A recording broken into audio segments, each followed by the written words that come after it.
You're not struggling with gentle parenting because you're broken. You're struggling because your body learned a very different world.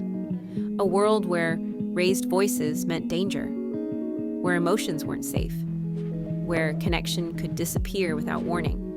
And even if your mind has moved on, your nervous system still remembers. Gentle parenting asks for something that sounds simple. Stay calm, stay present, stay regulated. But when your child cries, yells, or pushes back, your body can slip into the exact states it once needed to survive. That's not weakness, that's memory. Long before you had words, your body was learning. What happens when someone's upset? What happens when I have needs? What happens when conflict appears? If you grew up around criticism, chaos, emotional absence, or unpredictability, your body didn't learn that distress leads to safety. It learned that distress requires adaptation. So maybe you learned to stay quiet, to stay invisible, to overfunction, to manage everyone else's emotions. Those weren't traits. They were survival skills, intelligence shaped by experience.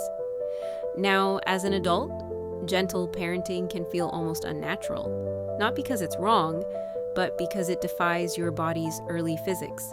You can understand gentle parenting intellectually and still freeze up trying to live it.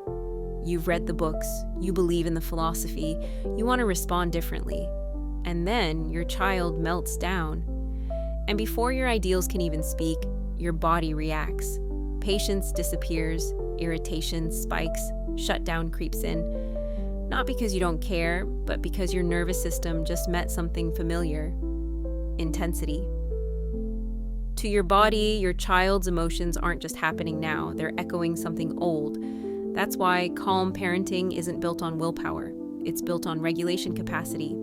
And capacity doesn't grow through self-criticism. It grows through self-compassion. Because for many of us, gentle parenting quietly becomes reparenting. Your child's needs illuminate the places in you that never felt fully safe or soothed. Moments with your child become moments of meeting yourself. The part that's overwhelmed, the part that wants to run, the part that learned control equals safety, the part that never had a model for calm connection. None of these parts are flaws. They're adaptations. They kept you alive. And now, they need your gentleness too. So instead of asking, why am I like this? Try asking, what is my nervous system protecting right now? That small shift changes everything. It turns judgment into understanding. You're not fighting a character flaw. You're working with a brilliant system that once kept you safe. Gentle parenting isn't about perfection. It's about safety.